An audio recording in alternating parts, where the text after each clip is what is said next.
All right, so welcome to the deep dive.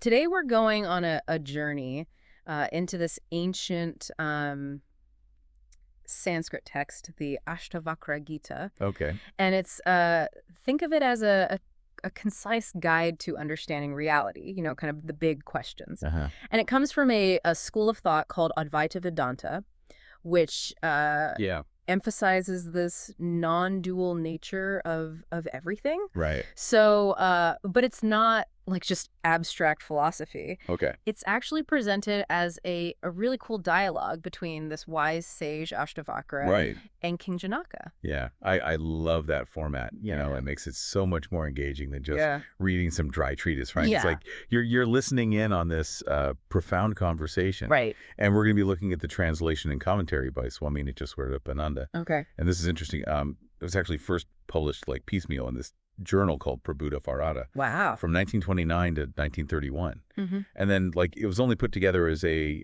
book in 1981. Interesting. So yeah. Okay, so let's dive into this. What are we trying to get out of this deep dive? So our main goal is to really unpack the wisdom in this text. Okay. See what it has to say about self-realization, about liberation. Term freedom, basically. Freedom from suffering, And I think that's something we all can relate to, right? Yeah. Like, who doesn't want to be free from suffering? Totally. So, Now, speaking of, I guess, suffering, Ashtavakra, he's got a pretty intense origin story, right? oh yeah. Yeah, his story is wild. Deformed at birth. So yeah, like his name actually means 8 bends, Yeah. which refers to the physical deformities that he was born with. Right. And it's all because, according to the legend, he was still in the womb. Okay. And he had the audacity to correct his father's Vedic recitations. Oh, no. So the father cursed him, in a fit of anger. I can't imagine being cursed in the womb. Yeah, it's heavy stuff. But then, get this. At 12 years old, he goes and debates this really renowned scholar named Vandy, totally defeats him, and by doing so, frees his own father, who was like Vandy's captive. Okay, so this is a guy you don't want to mess with at 12 years old, I'm assuming. No, definitely not. So it's King Janaka, right, that starts off this whole Gita by Yeah. asking these really fundamental questions. Right in the first chapter. Yeah. And these are questions that I think a lot of us still grapple with today. Okay. Like how do we acquire true knowledge? How do we attain liberation? Uh-huh. What does it mean to renounce the world? It's like the big existential question. Yeah, exactly. So what is this true knowledge that Janaka's talking about? Right. So it's not just about, facts and figures and information. Okay. It's about realizing this fundamental oneness. Oneness. Yeah. Between our individual self, that sense of I, Okay. and this ultimate reality, which is called the Paramatman or Brahman. So Brahman's like the source of everything. Yeah, you can think of it that way, like the underlying reality that pervades everything. Okay. And the Gita is saying that true knowledge is not just an intellectual concept. It's a lived experience of this unity. So you don't just think about it, you have to experience it. Exactly. You have to realize it directly. Okay, and what about liberation then? Like what does it mean to be liberated in this context? So liberation or moksha is about complete freedom. Okay. Not just like a temporary escape, but a fundamental shift, Right. You're free from ignorance, from all limitations. And ignorance meaning not knowing this true nature of yourself. Exactly. Okay. And it's also the complete cessation of misery. Wow. But it's not just about the absence of pain. It's about this state of profound bliss. Bliss. Yeah, and this joy that comes from understanding your true nature. Okay, so it's not just neutral, you're not suffering, but you're actually experiencing this joy. Exactly. It's like, have you ever had those moments where, everything just kind of clicks, your worries fade away, and you feel this deep sense of peace? I mean, yeah, sometimes. That's kind of a taste of what this state might be like, but on a much grander scale. Right. Okay, so we've got knowledge, we've got liberation. What about this third question about renunciation? Okay, yeah, renunciation. Yeah. So when we hear that word, we often think about, giving up everything, like becoming an ascetic. Yeah, like monks and stuff. Right. But the Gita is not necessarily talking about that kind of literal renunciation. Okay. It's more about a shift in perspective. Shift in perspective. Yeah, it's about non-attachment, Okay. not clinging to worldly objects as the sole source of your happiness. So not like being attached to your possessions or your status, that kind of thing. Right. And it also extends to not being attached to future rewards, like in Hmm. some afterlife or something. Oh, okay. So it's really about this inner detachment, finding contentment in the present moment, regardless of what's happening around you. So more of an internal thing than an external thing. Yeah, exactly. It's about freedom from that constant craving for more. Okay, so Janaka asks these big questions, right? What does Ashtavakra say? Does he have any like initial advice? Oh yeah, he jumps right in that first chapter. Okay. One of the things he says is, if you aspire after liberation, my child, shun the objects of the senses as poison. Okay. Seek forgiveness, sincerity, kindness, contentment, and truth as nectar.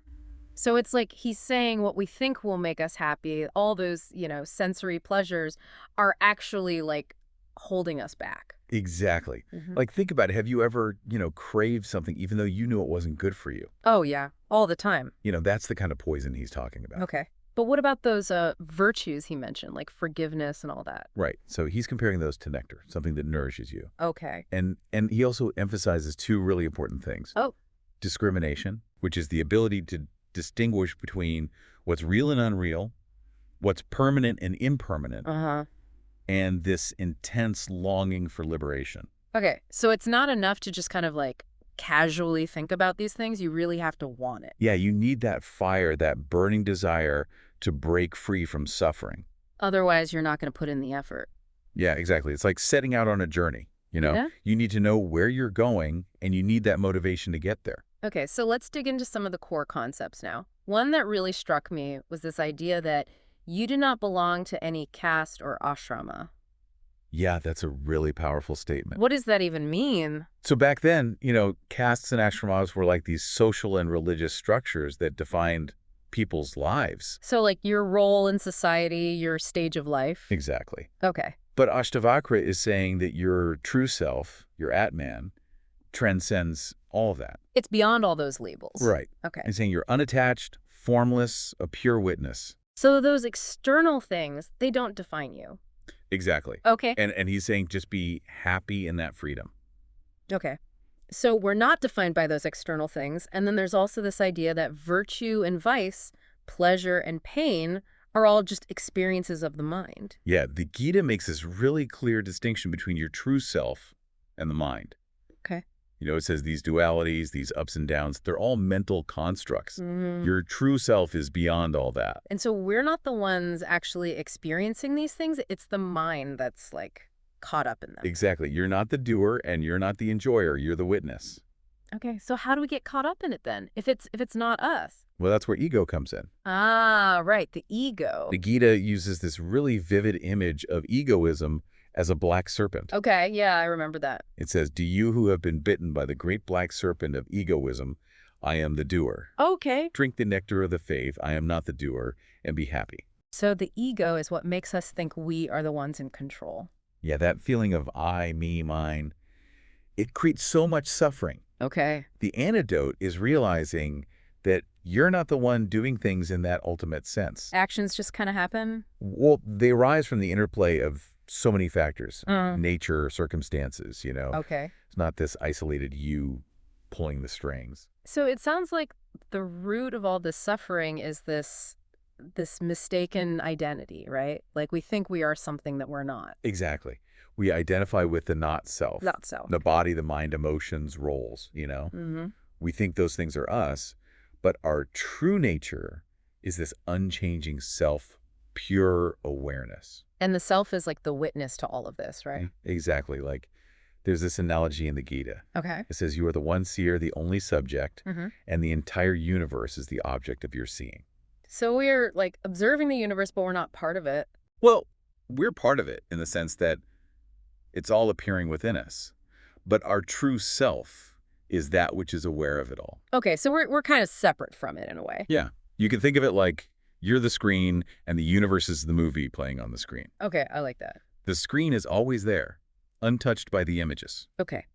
Now, what about this whole idea of the illusion of form? Ashtavakra talks about that, right? Yeah. He's saying that anything with form, anything that changes, Mm. is ultimately unreal. Unreal meaning it doesn't last. Right, it's impermanent. It's not your true nature. Okay. What's truly real, truly permanent, is the formless, the self. Okay. So, like, our bodies, they're constantly changing. They're not our true selves. Exactly. And understanding this helps us escape this cycle of rebirth. Right, because the cycle of rebirth is driven by our attachment to these temporary forms. So the more we cling to those things, the more we're bound to this cycle. Exactly. And he uses this mirror analogy, right, to explain this. Yeah, the Gita says, just as a mirror exists within and without the image reflected in it, Yeah. even so the Supreme Lord exists inside and outside this body. Okay, break that down for me. So the mirror represents the self, Okay. and the images in the mirror, those are like the forms we see in the world. Right. They come and go, they change, but they don't affect the mirror itself. So, like, our true nature is always there no matter what's happening around us. Exactly. Okay, so in chapter 2, we see King Janaka. He starts to, like, really get all of this. Yeah, he has this like huge realization. He Yeah. says, oh, I am spotless, tranquil, pure consciousness and beyond nature. All this time, I have been duped by illusion. So he's like, I finally get it. I was wrong all along. Yeah, he's recognizing his true nature and seeing that his previous sense of self was based on a misunderstanding. And he even says, the universe appears in me, the self, because of ignorance. Yeah, that's a mind-blowing statement. It is. What does it mean? So he's basically saying that our perception of a separate universe out there, that's an illusion. An illusion. It arises because we don't know our true self. Okay. Once you realize your true self, the universe is seen as a manifestation within you. Like the universe is inside of us. In a way, yes. So instead of being a small part of a big universe, the universe is a part of us. Yeah, it's a complete shift in perspective. Wow. And then he gets really excited. He says, wonderful am I. Adoration to myself. Okay. There is none so capable as I, who am bearing the universe for all eternity without touching it with the body. He's like really happy about this. Yeah, he's ecstatic. Okay. He's realizing his true nature is this vast, all-encompassing self. Uh-huh. And it's untouched by the physical body and the world. It's like he's finally free. Exactly. So then the Gita goes on to say that things like the body, heaven, hell, bondage, freedom, they're all mere imagination. Yeah, that can be a bit hard to swallow, right? Yeah. It's challenging our usual way of thinking. So they're not real. Well, the Gita is saying they're not ultimately real. Okay. They're mental constructs, ideas that arise from our limited perception. Okay. Like, think about a dream, you know. The characters and events in the dream seem real while you're dreaming, Right. but when you wake up, they're gone. It's like they never existed. Exactly. Okay. And then Janaka says, neither am I this body, nor am I embodied. I am not jiva, I am chit. This indeed was my bondage, that I had thirst for life. Yeah, that's a really important statement. Okay, break it down. So he's making a clear distinction between his true self, which is chit, pure consciousness, and the physical body, and the jiva. And the jiva is like our individual soul, right? Yeah, that sense of being a separate self, limited by the body and mind. Okay. And he's realizing that even the desire to continue living to survive, that can be a form of bondage. Wow. Because it's rooted in this mistaken belief that you're this separate, limited self. Yeah. So, like, even our most basic instinct to survive is based on a misunderstanding. In a way, yes. Okay. And then the chapter ends by saying that the universe and the jiva, they're both subject to destruction. Right. Why is that? Because from the perspective of the ultimate reality, the self, they're just appearances. Appearances. Like waves on the ocean. They arise and they subside. Okay. The ocean itself remains unchanged. And the ocean in this case is the self. Exactly. The self is eternal. Everything else is temporary. All right. Moving on to chapter 6, the higher knowledge. What's going on there? So in this chapter, Ashtavakra uses this really interesting analogy of space and a jar. Okay. He says, boundless as space am I. The phenomenal world is like a jar.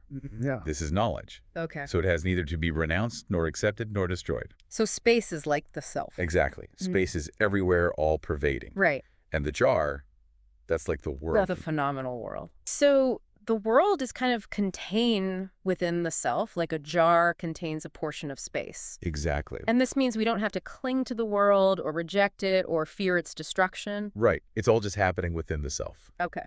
like those forms appearing in the mirror. Yeah, right. They don't affect the mirror itself. Okay. So in chapter 7, the disciple, I guess this is Janaka, he starts to express his understanding using this image of an ocean. Yeah. What does he say? He says, "In me, the boundless ocean, the arc of the universe moves hither and thither, impelled by the wind of its own nature. I am not impatient." So the self is like the ocean. Yeah, a vast, still, unchanging ocean. Okay. And the universe is like a boat being tossed around by the waves. Okay. So no matter what happens in the universe, the self remains peaceful. Exactly. There's no need to worry, no need to be impatient. Right. Chapter 9 talks a lot about detachment. Yeah, detachment is really key. Okay. This chapter emphasizes the need to detach from the objects of the senses. So what we see, hear, taste, all of that. Exactly. Ashtavakra says that we only crave those things because we don't know the beauty and the bliss of the self. So like once you experience that inner peace, you don't need those external things anymore. Yeah, it's like, if you're really thirsty and you come across a puddle of muddy water, you might be tempted to drink it. Okay. But if you find a clear spring, you wouldn't even think about that puddle anymore. Okay. Yeah, that makes sense. And this chapter also talks about the mind being like a river with two currents. Okay. One flowing towards good, one towards evil. So we have these two opposing forces within us. Yeah, and moral discipline is important for steering the mind away from those negative tendencies. Okay. And then through dispassion and discrimination. So detachment and that ability to see what's real and unreal. Yeah, that's how we cultivate the good current of the mind, the Yeah. one that leads to liberation. Okay, that makes sense. Right. Now, what about someone who's actually achieved this liberation? What are they like? Yeah, chapters 3 and 17 talk about the perspective of a knower, someone who's realized the self. Okay. And they describe this person as being really serene, undisturbed by the world. Okay. So they're not overly excited by pleasure and they're not upset by pain. They're just kind of like even-keeled all the time? Yeah, very balanced. Okay. And they witness their own body acting as if it were someone else's. So they're not attached to their body? Exactly. Uh-huh. They don't identify with it anymore. Okay. So they're not bothered by praise or blame. Like it just rolls right off them? Yeah, they see it as just something happening in the world, Yeah. not something that affects their true self. Okay. And it says they have no fear? Yeah, fear is based on this sense of separation. Okay. But when you realize your oneness with everything, there's nothing to fear. Wow. That's pretty powerful. Right? And they've transcended this idea of virtue and vice, right? Exactly. They've gone beyond those dualities. Okay, I see. They see the inherent purity of the self. Now, chapter 5 talks about 4 paths to self-realization. Yeah, it's interesting, right? Yeah. There are multiple ways to get there. So what are they? So the first path is to remain unattached. Okay, so detachment, we've talked Right. about that. Yeah. The second is to see the entire universe as the same reality as the self. So recognizing that oneness. Right. The third is to consider the universe as illusory, like a dream. Okay. And the fourth is to remain unaffected by the phenomena of the universe, both internal and external. So like being completely undisturbed by whatever's going on. Exactly. Okay, that sounds pretty challenging. It is. Now, it uses this analogy of the universe rising and subsiding and you like waves in the ocean. Yeah, that's a great analogy. Right. It shows how everything is interconnected and how it's all ultimately just a manifestation of the self. Okay. What about chapter 11? It's called wisdom. Right. This chapter talks about how those who have attained wisdom, they see that existence, destruction, and change are all just part of the nature of things. So they find peace in that understanding. So accepting change instead of resisting it. Exactly. And they have no desires, so they're naturally calm. Because desire is like the root of suffering, right? Yeah, it creates so much agitation in the mind. It's interesting. The translator mentions that this text, the Ashtavakra Gita, played a role in Swami Vivekananda's early life. Oh, yeah, and he was like a major figure in bringing Vedanta to the West.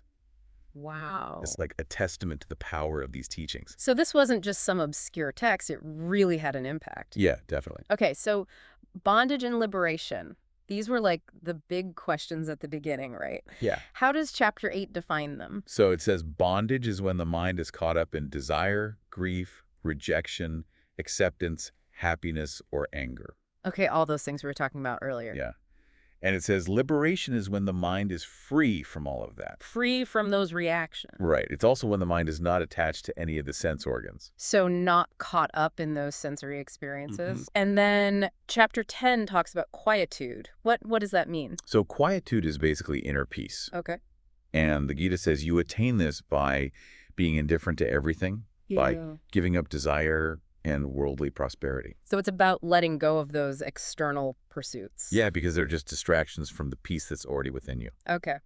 So as we wrap up this deep dive into the Ashtavakra Gita, is there any final thought, something from the translator's introduction that we can leave the listeners with? Yeah, so the introduction talks about how the individual self shines in borrowed light apart from the substratum of the self, Okay. over which it appears it has no existence whatsoever. The world stands exposed, and the Maya is checkmated. What? Yeah, it's a bit of a dense statement. It is. But basically saying that our sense of self, it has no real independent existence. Okay. It's like a reflection. It seems real, but it's not. And it's an illusion. Yeah. And when we see through that illusion, that's when Maya, this force that creates the illusion of separation, is overcome. So it's like we're waking up from a dream. Yeah, you could say that. No, it's interesting that this text has a lot in common with the Bhagavad Gita, right? Yeah, they both use this dialogue format to convey these really profound ideas. And Swami Vivekananda said that Advaita Vedanta would become the future religion of mankind. Yeah, that's a pretty bold statement. It is. But it shows the universal appeal of these teachings. Okay. Well, thank you so much for walking us through all of this. Of course, it's been a pleasure. It's been a great deep dive. Until next time. See you then.